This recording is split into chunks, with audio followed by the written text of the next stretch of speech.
너무 예언적인가 모르겠는데 여러분 중심을 잃게 되면 중심을 잃는 이유는 기준이 흐릿해져서인데 기준이 필요하죠. 기준이.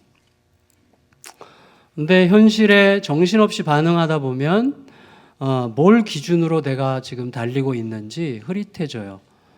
그래서 오히려 내 마음을 지배하는 것은 어떤 하나님으로부터 임하는 기준이 아니라 내 상한 마음, 두려움, 섭섭함, 또 여러 가지 계산하는 복잡한 머리, 이런 것들이 나를 끌고 다니죠.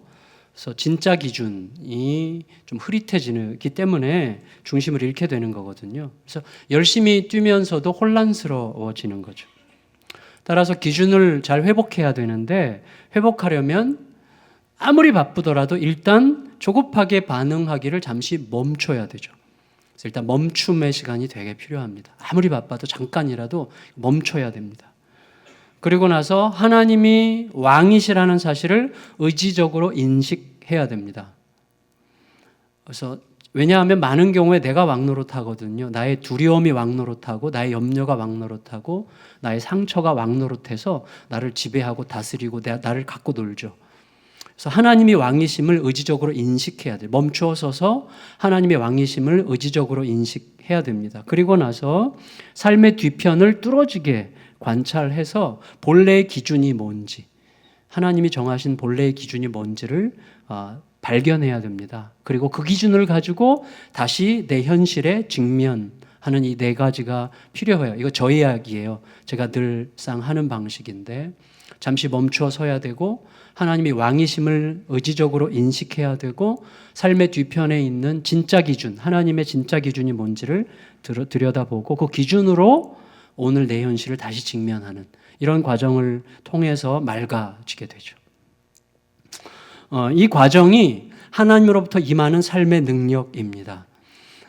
성도 여러분, 2장 4절 이하는 창세기 1장의 창조 이야기를 반복적으로 이야기하고 있는데 완전히 다른 관점으로 이야기해요. 그래서 1장은 이제 창조의 전체적인 내용을 쭉 이야기하면서 우리에게 창조의 흐름을 얘기하고 있고, 2장은 창조에 새겨져 있는 하나님의 최초의 세팅, 창조자의 정신, 세계의 질서의 본질, 그래서 우리에게 기준을 얘기해 주는데 네 가지를 얘기해 준다고 볼 수 있고요. 그 중에 두 가지만 오늘 생각하려고 합니다. 4절을 다시 보면, 4절을 읽겠습니다. 시작.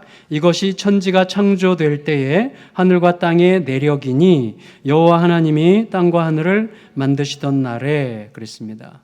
이게 내력이다. 그 창세기에서 이 내력이라는 이 히브리어 단어가 굉장히 중요한 단어예요. 이 내력, 톨레도트라는 단어인데 이 단어에 여러 개의 톨레도트로 구성되어 있는 게 창세기인데, 이건 뭐냐면 족보, 역사, 어떤 일이 되어진 어떤 유래, 이런 것들을 설명해서 그 되어진 일 속에서 하나님이 우리에게 말하려고 하는 어떤 하나님의 정신, 창조자의 정신을 또 창조 세계의 본질을 우리에게 알려주고 있는데요. 두 가지 중에서 첫 번째, 창조에 새겨진 하나님의 근본적인 첫 번째 기준은 뭐냐 하면, 제가 얼마 전에 얘기 드렸어요. 제가 전에 개방적 완전성이라고 하는 것입니다. 기억나실 거예요. 하나님의 창조는 완전합니다. 더 손댈거나 보탤 필요가 없을 만큼 완전합니다. 그러나 사람의 손길을 기다리도록 창조하셨어요. 그래서 하나님의 형상으로 지음받은 사람의 손길이 가해짐으로 더 풍성해지도록 하는 방식으로 창조하셨죠. 그래서 사람의 손길에 대하여 열려있는 개방적 완전성이다, 이렇게 말할 수 있다고 말씀을 드린 기억이 납니다. 그래서 창조는 완성되었지만 아직 비는 내리지 않았어요. 들에는 초목이 없었고 밭에는 채소가 없었어요. 그래서 5절에 이렇게 기록하고 있어요. 5절 같이 읽습니다. 시작. 여호와 하나님이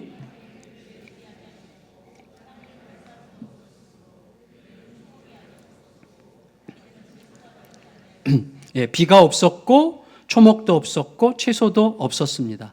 자, 여러분 보세요. 비가 내리지 않았고 초목도 채소도 없었다는 말은 어떤 결핍 상태, 무엇이 없는 결핍을 이야기하기보다는 기다림을 향한 열림, 열려 있음을 이야기한다고 볼 수 있습니다. 들과 밭은 사람의 손길을 기다리고 있었어요. 이제 사람이 일어서고 생명의 재생산을 돕는 비가 내리게 되면 들판에서 초목이 자라고 밭에서 채소가 자라나는 것을 통해서 하나님의 창조의 세계는 훨씬 더 풍성한 아름다움으로 꽃피게 될 것입니다. 여러분, 앞마당에서 또 이제 교회 앞마당에서 가족들이 와서 이제 바베큐 파티를 한다고 생각해 보세요. 그러면 아버지가 이제 다 준비하잖아요. 고기, 숯, 불판, 채소, 쌈장, 밥 전부 다 아버지가 준비하는 거 맞죠? 희망사항이지만 하여튼 아버지가 다 준비합니다. 근데 그렇게 해서 구워 먹는다고 해서 이 바베큐 파티의 풍성함이 살아나는 게 아니에요. 진짜 바베큐 파티의 풍성함은 언제 살아나는가 하면 애들이 막 개구쟁이 꼬맹이들이 막 뛰어다니고 와서 숯 갖다 드리고 아빠 집게 갖다 드리고 자기가 고기 몇 번 뒤집고 이렇게 하는 걸 통해서 이 바베큐 파티의 축제의 그 기쁨이 막 풍성해지는 것이 너무 아름답고 행복해지는 것이죠. 꽉 찬 느낌이 드는 거죠. 그때 그 축제 파티가 꽉 찬 느낌을 주는 이유는 아이들의 노동의 유효성 때문이 아니라 그 아이들의 존재 때문이죠. 그 아이들의 노동이 무슨 도움이 되겠어요. 그렇지만 그 아이들이 그렇게 약간 소위 죄송하지만 아이들에게 너무 죄송하지만 깔짝거림, 아이들이 그 깔짝거림을 통해서 너무 행복해지는 거죠. 부여해지는 거죠. 성도 여러분, 하나님이 지으신 만물은 완전해요. 하나님이 다 하실 수 있는 거죠. 그렇지만 연약한 인간의 고사리 같은 손길과 작은 지혜를 통해서 훨씬 더 풍성하고 아름답게 가꾸어지도록 하시기 위해서 이 자연 만물은 자기를 인간의 손길에 기꺼이 맡기는 방식으로 기다리고 있었던 거예요. 하나님이 그렇게 창조하셨어요. 6절에 이렇게 기록하고 있는데 6절 읽을까요? 시작. 안개만 땅에서 올라와 온 지면을 적셨더라. 여러분 보세요. 비는 없었지만 안개는 있었어요. 그러니까 생명을 향한 본격적인 동작은 아직 시작되지 않았지만 온 지면을 적시는 안개를 통해 뭔가 꿈틀거리는 기운이 올라오고 있었어요. 이 꿈틀거림은 뭡니까? 누군가를 간절히 기다리는 꿈틀거림이었어요. 여러분, 극단적으로 말한다면 긍정적으로건 부정적으로건 더 이상 손댈 여지가 없어 보이는 상황들이 있습니다. 자, 부정적으로 손댈 여지가 없다는 것은 뭐예요? 완전히 끝났다는 거죠. 완전히 망가져서 의사가 말하듯이 손댈 수 없습니다. 더 이상 가망성이 없을 때 그렇게 말하는 거죠. 그렇지만 또 완전함, 하나님의 완전함에는 더 이상 손댈 게 없는 거죠. 그런데 놀랍게도 하나님은 하나님의 완전함에 우리가 손을 댈 수 있게 하셔서 완전함이 더 풍부하게 하시는 것을 창조의 질서에 심어 놓으셨기 때문에 우리가 다른 표현으로는 완전한 절망도, 아까 얘기한 것처럼 절대적 절망도 절대적 희망으로 우리의 손길이 닿아서 새로운 희망을 꿈꿀 수 있게 하시는 방식으로 우리를 창조의 세계 가운데 존재하게 하셨다는 거예요. 여러분, 그것을 우리가 믿어야 돼요. 믿어야 돼. 믿지 않으면 안 보이고, 믿지 않으면 길이 안 열리고, 믿지 않으면 안 들려요. 믿으시기를 축복합니다. 아직도 3분의 1은 아직 못 믿는 것 같은데 안 묻겠어요? 다시 한번 묻겠어요. 믿으시기를 축원합니다. 아멘. 이런 것 좀 안 좋은데. 근데 여러분, 지난 종교개혁 500주년 특강 저도 이제 계속 그 인터넷으로 들었는데 박건택 교수님 강의 중에 이제 이분이 이제 자크 엘리올이라고 하는 문명 비평가, 정말 존경할 만한 분인데 그분의 영향을 많이 받으셔서 이제 세상에 대해서 굉장히 냉정하고 날카롭게 비판적인 시각을 갖고 이제 보시는 거죠. 좋은 시각인데 그분이 서구 문화를 계속 얘기하면서 욕망과 폭력의 방식으로 돌아가는 피곤한 세상에 대해서 계속 얘기를 하셨어요. 그래서 여러분, 욕망과 폭력의 방식으로 돌아가는 세상은 깊은 피곤 속에 잠겨 있죠. 근데 그 세상도 하나님의 사람을 통해 본래 하나님이 심어 놓으신 하나님의 정신, 창조의 질서, 그 하나님의 가치, 그 손길을 갈망하면서 기다리고 있는 중이에요. 우리가 로마서에서도 이미 묵상한 적이 있죠. 모든 피조물이 신음하며 하나님의 아들들이 나타날 때를 고대하고 있다고 이야기했잖아요. 여러분, 그러면 잊지 마셔야 돼요. 뭘 잊지 말아야 되는가 하면 예수 그리스도의 부활은 모든 것이 완전히 끝난 상황에서, 더 이상 가능성이 없는 상황에서 완전히 새롭게 시작하는 생명의 꽃이죠. 자, 부활은 뭐예요? 더 이상 손댈 희망이 없는 죽음, 완전한 끝, 완전히 끝장난 상황, 더 이상 가망성이 없어. 이 상황에서 뭘 또 어떻게 한단 말이야 라고 생각하는 그 자리에서 꼽힌 게 부활이에요. 근데 우리들은 그 부활의 능력과 함께 세상으로 보냄받은 자들이죠. 내가 어떤 존재인지 절대 잊지 마세요. 여러분 너무 빨리 밀리지 마세요. 현실에 너무 빨리 밀려서 이건 끝났어라고 생각하지 않으시기를 축복합니다. 이게 너무 중요해요. 너무 지쳐서 이젠 더 이상의 가망성이 없어 보이는 상황에서도 잠시 멈추고 하나님의 기준을 다시 찾고 그 기준으로 현실에 새롭게 직면하십시오. 거기에서 아무도 생각지 못했던 새로운 일이 시작될 수 있는 거예요.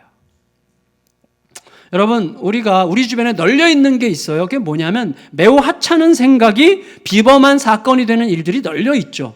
제가 최근에 동영상을 봤어요. 데릭이라고 하는 우간다 청년인데 이 친구가 어떤 기회에 정말 드물게 미국의 이제 호텔에서 머물게 됐는데 이제 하루를 묵고 그 다음날 보니까 비누가 어제 내가 한 번밖에 안 썼는데 비누가 아주 포장이 잘 된 새로운 비누로 바뀌어 있는 거예요. 나 이거 어제 비누 한 번밖에 안 썼는데 이게 어떻게 된 거지? 그래서 매니저한테 물어봤더니 원래 그렇게 한다는 거예요. 한 번이라도 썼으면 새로운 거로 갈아주는 게 호텔 이제 문화잖아요. 죄송합니다. 호텔 문화거든요. 그래서 이제 대부분의 모든 삼성급 이상 모르게 여관은 어떻게 하는지 대부분의 호텔들은 다 그렇게 해요. 그러니까 뭐예요? 매일같이 어마어마한 양의 비누가 쌓여요. 그거 어떻게 하느냐 물어봤더니 폐기 처분한다는 거예요. 근데 이 친구는 결핍을 경험한 친구예요. 아프리카에서. 너무나 많은 친구들이 손을 한번 못 씻어, 비누 한 장, 그 조그만 비누 조각도 없어가지고 제대로 못 씻어서 그 설사병 걸려서 죽는 아이들이 너무 많은데, 야, 이거 안 된다. 그래가지고 온 호텔들을 다니면서 비누들을 모으기 시작했고요. 후원자들을 모집하고 투자자들을 모집해가지고 비누를 재활용할 수 있고 다시 비누를 녹여가지고 새롭게 만들 수 있는 공장을 만들었어요.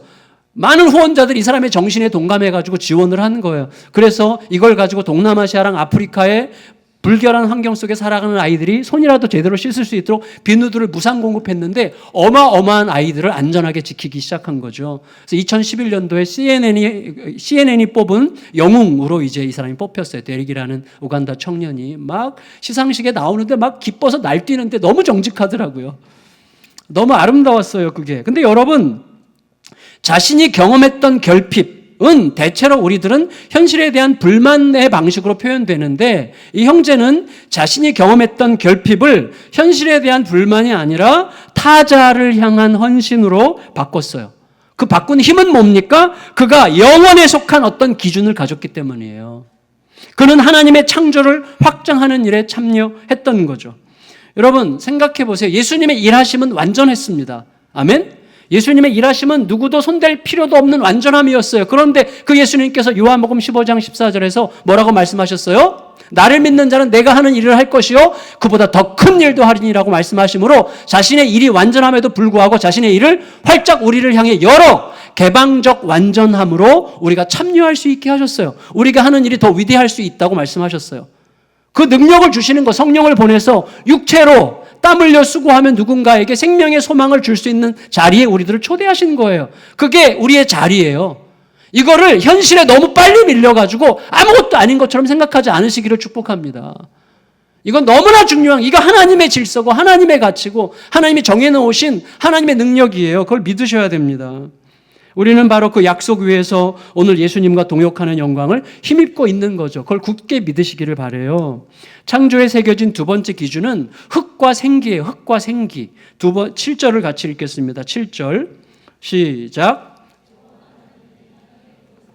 지으시고 생기를 그 코에 불어넣으시니 사람이 생명이 된지라. 성도 여러분, 하나님은 우리를 흙으로 지으셨죠. 흙으로. 우리가 흙이라는 것은 물리적으로 반드시 경험할 수 있습니다. 썩으면 흙이 되는 거예요. 살아있는 동안에 폐혈증 걸리면 그게 고목나무로 변하고 그 다음에 흙이 됩니다. 제가 39번 도로 타고 이렇게 가면 여러분 아시겠지만 길에 가면 늘 오늘도 볼 거예요. 매일같이 보죠. 39번 도로 타고 가면 꼭 뭐가 달리는 자동차에 충돌해서 죽어 있잖아요. 개, 노루, 고양이, 그 다음에 가끔씩 너구리, 또 가끔씩은 사자, 기린, 이런 거 이제 죽어 있단 말이에요, 거기에. 그런데 누군가가 안 치웠을 때, 누군가 안 치우고 방치되어 있을 경우에 한 주, 두 주 지나면서도 여전히 그 자리에 있을 때 보면 어떻게 되죠? 점점 작아져 있죠. 사실 먼지가 되어 날아간 거죠. 우리도 똑같아요. 여러분, 이 흙이라는 단어는요, 원래는 먼지나 티끌에 가까운 단어예요. 이 아파르라는 단어가. 근데 여러분, 제가 김주혁이 그렇게 갈지 어떻게 알았을까요? 누가 알았을까요? 제가 가을을 타기 때문에 김주혁이 죽었다는 소식을 듣는 순간 제가 울었어요. 너무 슬프더라고요. 뭐 제가 김주혁을 개인적으로 좋아하고 흠모하고 막 그런 거 하나도 없어요. 그냥 슬픈 거예요. 눈물이 나더라고요. 근데 여러분, 김주혁은 이미 지금 흙이 되고 있는 중이죠. 근데 우리도 똑같은 거죠. 그런데 중요한 건 뭐냐면, 저는요, 제가 티끌과 먼지에 불과하다는 사실이 얼마나 놀랍도록 나를 위로하는지 모른다고 말씀드리고 싶습니다.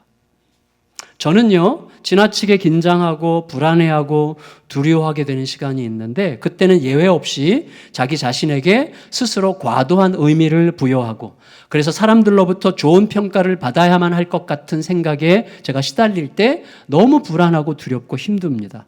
그런데 내가 진실로 먼지와 티끌에 불과하다는 사실을 가슴 깊이 인식하고 인정하게 되면 얼마나 담대해지는지 몰라요.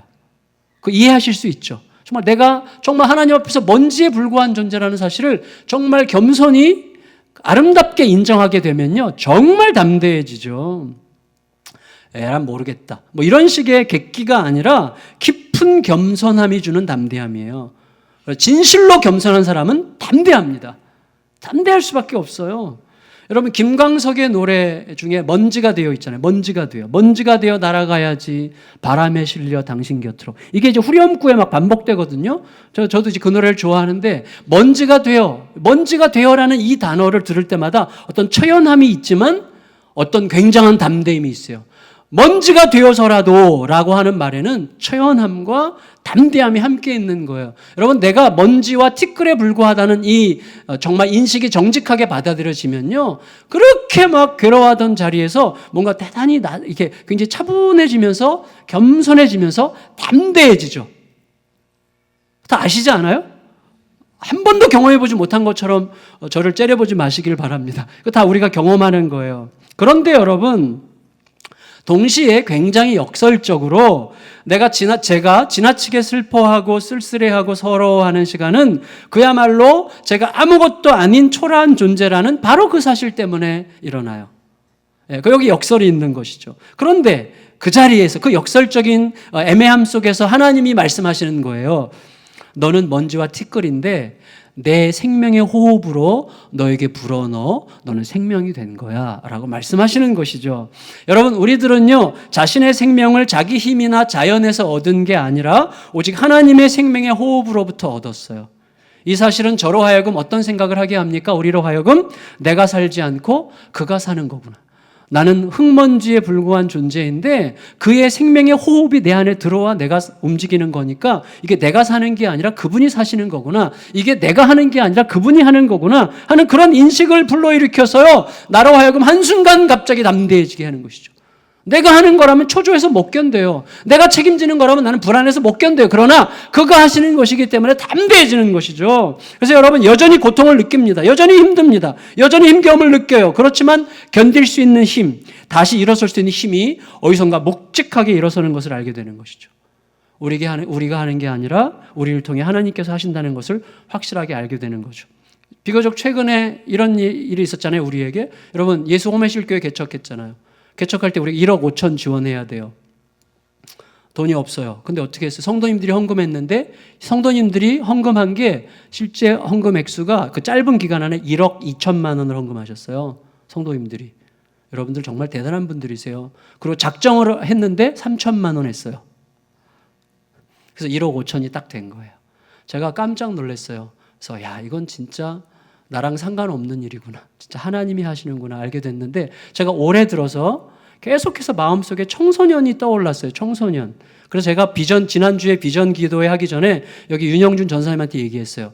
오늘 청소년이 됐으면 좋겠다.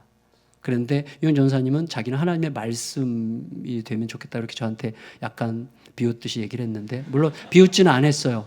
근데 결정이 청소년으로 났어요. 청소년으로. 제가 깜짝 놀랐어요.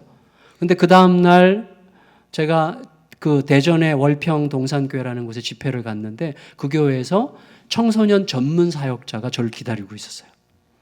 그래서 청소년들을 위해서 미국 위튼 대학으로 유학까지 갔다 온 친구가 청소년 사역을 위해서 지금 이쪽 경기 서울권으로 올라오려고 준비하고 있는데 저랑 만나서 대화를 나누면서 제가 너무 감동을 했어요. 근데 제가 이렇게 얘기했어요. 정말 하나님께서 하신다는 확신 속에서 이렇게 얘기했어요.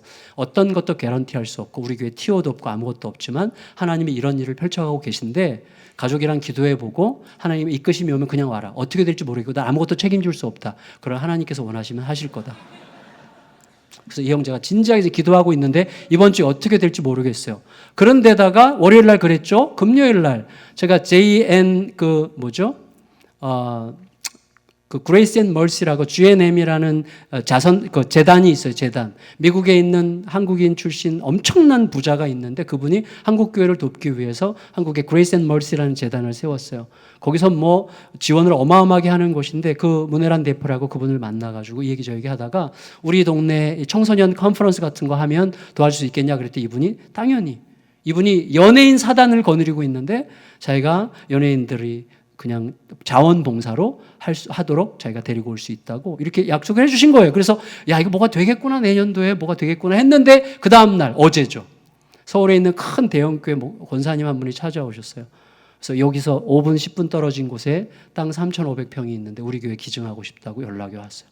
그래서 기증한다면 뭘 하겠습니까? 그래서 제가 학교를 하고 싶다고 다음 세대를 위해서 하고 싶은데 어디 그 땅을 원하는 분들이 얼마나 많으시겠어요? 그러니까 다시 기도해 보세요. 제가 그래서 이렇게 배짱을 속으로는 막 아슬아슬했지만 그래도 권사님 그 땅을 원하는 사람이 얼마나 많겠어요. 그러니까 다시 한번 기도해 보시고 저희는 청소년 이쪽으로만 사용할 수 있을 것 같습니다. 그때 권사님이 자기 기도 응답이라고 그러시면서 14일에 다시 만나기로 했는데 제가 너무 버틴 것 같은 느낌이 드는데 여러분 기도해 주시기 바라겠어요. 어떻게 되든 안 되든 괜찮아요. 하나님은 하나님의 일을 하실 거예요.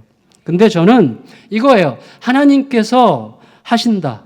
하나님께서 하신다는 이 말은 어떤 분들에게는 우리의 무책임을 조장하는 선동처럼 들릴 수 있어요. 열심히 사는 분들일수록 그렇게 들릴 수 있어요. 어떤 분들은 실제로 하나님께서 하신다는 핑계로 책임을 회피하고 자기 게으름을 합리화하기도 할 수 있을 거예요. 그런데 이들은 둘 다 하나님이 하신다는 사실의 진실이 뭔지를 아직 모르고 있다고 할 수가 있겠어요. 여러분 하나님이 하신다는 진실을 믿음으로 받는 사람은 나의 수고가 헛되다는 쪽으로 가지 않습니다. 오히려 하나님이 하신다는 것을 진실로 믿는 사람은 나의 수고가 하나님께 사용된다는 기쁨 쪽으로 가게 되어 있어요. 그래서 열정적으로 일할 수밖에 없어요. 열정을 다하지만 스스로를 망가뜨리는 불안과 두려움의 고통으로 가지 않아요. 열정을 다하지만 일에 집착하지 않고 열정을 다하지만 타인을 정죄하지 않기 때문에 자유로워요. 굉장히 겸손한데 자유롭죠. 여러분 내가 흙이면서 동시에 하나님의 생명을 담은 자라고 하는 이것이 현실을 직면하는 기준으로 작동하면서 우리는 현실을 넘어설 수가 있게 되는 것이죠. 한마디로 뭐예요? 보배를 담은 질그릇이 되는 거예요. 보배를 담은 여러분 우리가 보배를 담은 질그릇으로 기쁘게 살아갈 수 있는 이유가 뭡니까? 보배 그 자체이신 예수 그리스도께서 우리에게 질그릇으로 오셨기 때문에 질그릇으로 오셔서 깨뜨려 주셨는데 그 깨뜨려짐이 엄청난 생명을 낳았다는 사실이 역사의 진실이기 때문에 우리가 과감하게 그분의 뒤를 따라 보배를 담은 질그릇으로 기꺼이 존재할 수 있는 거예요. 그때 생명이 살아나는 거죠. 여러분 오늘 큐티 본문이 그걸 얘기하고 있어요. 오늘 큐티 본문이. 몰랐죠? 큐티를 하셔야 되는 거예요. 그래서 큐티 책을 아직도 구하지 않은 분들은 나가면서 500원씩 더 주고 구입을 꼭 하세요. 정말로. 여러분 말씀을 조금씩 마무리할게요. 한 위대한 신학자가 말했어요. 하나님의 창조의 뿌리와 기초는 하나님의 선하신 기쁨이다. 이렇게 얘기했어요. 다시요. 하나님의 창조의 기초와 뿌리는 하나님의 선하신 기쁨이다. 이렇게 얘기했는데 이 말은 뭐죠? 우리가 세계를 바라보고 세계 안에서 일어나는 사건과 일들을 관찰할 때 우리가 관찰하는 여러 가지 우려와 그다음에 혀를 차는 일들이 있을 수밖에 없지만 그 근본 뿌리에는 하나님의 선하신 기쁨을 향하는 마음으로 관찰해야 된다는 거죠. 이것이야말로 얼마나 비현실적입니까? 여러분, 우리들의 눈앞에 있는 현실들 얼마나 우리를 힘들게 하고 지치게 하고 낙심하게 하고 좌절하게 하고 더 이상 하고 싶지 않게 만들고 우리로 하여금 좌절하게 합니까? 그게 이 땅의 현실이고 얼마나 많은, 아까 박건택 교수님 얘기한 것처럼 정말 욕망과 폭력의 세상 아니에요? 세상이 그렇게 복잡하게 돌아가는데 그 세상에 수없이 많은 사건과 일들을 보면서 하나님의 그 모든 창조의 뿌리가 하나님의 선하신 기쁨이라는 관점으로 보려고 한다는 것은 얼마나 지나치게 낭만적이고 비현실적인 것입니까? 그런데 여러분, 아이러니하게도 이 위대한 신학자가 그렇게 말했던 창조의 본질이 하나님의 선하신 기쁨이라고 말했던 때는 1942년이고 그 장소는 유럽입니다. 그게 우리로 하여금 생각하게 하는 거예요. 2차 세계대전의 적나라한 전쟁의 공포 한가운데서 말한 거예요. 잔인한 살상으로 인간성이 말살되고 인간에 대한 기대가 무너져 내리고 세상을 결코 아름다운 세상이라고 말할 수 없는 바로 그때의 그 장소에서 한 말이 세상에 하나님의 창조의 뿌리는 하나님의 선하신 기쁨이라고 말했다면 이 사람은 지나치게 무례하고 틀림없이 현실을 외면하는 무책임한 망상가든지 아니면 세상의 가혹한 현실보다도 하나님의 현실을 훨씬 더 처절하게 인식하려고 몸부림하는 선지자든지 둘 중에 하나겠죠. 근데 여러분, 실제로 이 사람은요, 당대의 모든 신학자들이 히틀러 앞에서 타협하고 굴복하는 순간에도 끝까지 히틀러와 나치의 악마성을 비난하다가 추방당했습니다. 이 사람은 현실의 모순과 고통에 직면한 사람이었어요. 동시에 결국 독일이 멸망한 다음에는요, 독일에 대한 정당한 재판을 요청했고 동시에 독일을 위한 온 세상의 자비와 긍휼을 호소했어요. 진정한 그리스도인이죠. 정말 멋집니다. 그렇다면 여러분, 이 사람이 전쟁의 처참한 현실 한가운데서 세계를 하나님의 선하신 기쁨이라고 말한 것은 우리 눈앞에 펼쳐진 엄연한 고통과 환난과 이해되지 않는 모순과 부숴버리고 싶은 불공평한 세상을 두 눈 똑바로 뜨고 보면서도 그 이면에서 선명한 하나님의 통치와 하나님의 질서와 하나님의 가치, 결국 세상을 끌고 갈 유일한 힘이 무엇인지를 절대 놓치지 않으려고 하는 치열한 몸부림이 있었다고 말할 수 있는 거예요. 그가 이렇게 말했어요. 우리가 하나님이라고 여기는 어떤 얼굴의 배후에서 참 하나님의 얼굴을 날마다 새롭게 발견해야 된다. 여러분, 현실이 어려워지면 우리의 하나님상은 찌그러집니다. 현실이 낙관적이면 하나님은 웃고 계시죠. 현실이 어두우면 하나님의 얼굴도 어두워요. 현실이 냉랭하면 하나님도 팔짱 끼고 나를 그냥 관찰하시는 것 같이 느껴져요. 그 모든 나에게 형성된 내가 하나님이라고 여기는 어떤 얼굴의 그 뒤에서 날마다 참 하나님의 얼굴을 발견하는 게 우리들의 사명이라는 거예요. 이건 정말 위대한 통찰이라고 생각이 됩니다. 여러분, 우리 역시 지금 이 시간에 아름다운 세상이니 하나님의 창조의 기쁨이니 창조의 목적이 안식이니 이런 따위의 말들이 낯간지럽게 들리는 현실 앞에 서 있는지도 모르겠어요. 하지만 그 상황에서도 우리가 창세기에 주목해야 되는 이유가 있어요. 우리는 거의 항상 자신의 처절한 현실에 직면하기보다는 그 현실에 단지 반응하고 살아요. 반응하고. 힘든 일이 있으면 쭈그러들고, 그리고 지치면 더 이상 손을 놓게 되고, 기분이 좋으면 막 살맛이 나고, 반응자로 살아가고 있는 거죠. 여러분, 우리는 반응하지 말고 직면해야 되는 거예요. 직면한다는 건 뭐예요? 현실의 처절함에 밀려서 의기소침해지고 분노하고 원망하고 모든 걸 포기하고 도망치고 싶어하는 그런 마음이 전혀 없는 어떤 상태를 말하는 게 아니에요. 그런 거 다 느낍니다. 그러나 그 모든 고통을 고스란히 겪지만 눈 감지 않고 돌아서지 않는 것입니다. 그 자리에 멈춰 서서 누가 왕이신지를 선포하고 하나님의 그 진짜 질서와 기준이 뭔지를 꿰뚫어 보고 그 기준으로 다시 내 현실에 직면해야 됩니다. 왜? 나는 지금까지 그 기준이 아니라 내 상한 마음으로 직면해 왔기 때문이죠. 그때 다시 우리는 일어설 수 있게 되는 것입니다. 여러분, 현실 이면에 있는 본질, 그것은 뭐예요? 하나님이 이 땅을, 나를 왜 여기에 이 모습으로 있게 하셨는지를 하나님의 시선으로 하나님의 질서 위에서 꿰뚫어 보는 것입니다. 그때 어둡고 캄캄한 현실을 뚫고 어디선가 음성이 들립니다. 완전한 흑암에 아무것도 없음, nothing 가운데서 빛이 있으라 하셨던 하나님의 말씀 한마디가 빛을 가져왔듯이 그런 일들은 오늘 내 삶에서도 또다시 일어나는 사건이에요. 여러분, 우리들이 너무 빨리 속히 잊어버려서 그렇지 과거 어느 때 이미 우리들에게는 그런 하나님의 손길을 경험한 적이 많이 있습니다. 혹은 행이 없었더라고 해도 괜찮아요. 곧 반드시 경험하게 될 것입니다. 그 은혜를 힘입으시기를 바라요. 여러분, 현실도 처절하지만 현실보다 더 처절한 것은 나의 자기중심적 욕망입니다. 그게 얼마나 처절합니까? 나의 자기중심적 욕망. 그것을 이기려면 직면할 수 있게 하는 기준이 있어야 됩니다. 그 기준이 뭐예요? 곧 하나님께서 창조에 새겨놓으신 창조자의 정신이죠. 그 네 가지 중 오늘 두 가지를 짧게 생각했어요. 창조의 개방성에 따르는 하나님과의 동력. 그래서 내가 지금 하나님의 일에 동참하고 있다. 그리고 동시에 흙과 생기로 빚어진 존재라는 이 자기인식, 이게 너무나 중요하죠. 이것이 어떤 방식으로 작동하는지를 제가 얼마나 우스운 사람인지를 고백하면서 설명드릴게요. 마지막으로 제가요 이제 여기 돌아와서 며칠 전에 굉장히 아침에 일어났는데 기분이 안 좋은 거예요. 마음이 좀 어둡고 기분이 안 좋고 뭔가 좀 불편하고 그래요. 이제 그럴 때는 저는 반드시 이제 컴퓨터를 켜고 컴퓨터 안에 목회 일기가 있어요. 비밀번호를 넣고 이제 거기다가 뭐 별 얘기 다 써요. 욕도 쓰고 막 나에 대한 한탄도 쓰고 막 이렇게 쓰는데 그거 뺏어갈 생각하지 마세요. 하여튼 뭐 아무도 관심 없겠지만 하여튼 그걸 이제 써요. 근데 쭉 추적해 들어가다 보니까 그 부정적인 감정, 불편한 감정이 그 전날 저녁부터 시작된 거였어요. 그 전날 저녁에 누군가로부터 이런 얘기를 들었어요. 예수향남교회에서 분리개척한 예수평화교회와 예수호매실교회가 건강하게 굉장히 막 부흥하고 있다는 얘기를 들은 거예요. 누군가로부터. 그때부터 제가 기분이 나빠졌어요. 배가 아픈 거예요. 제가 배가. 되게 웃기죠? 이게 창조자의 정신에서 벗어나 있는 거잖아요. 제가 질투하고 있더라고요. 그래서 제가 진짜 깜짝 놀랐어요. 그래가지고 하나님 앞에 회개했어요.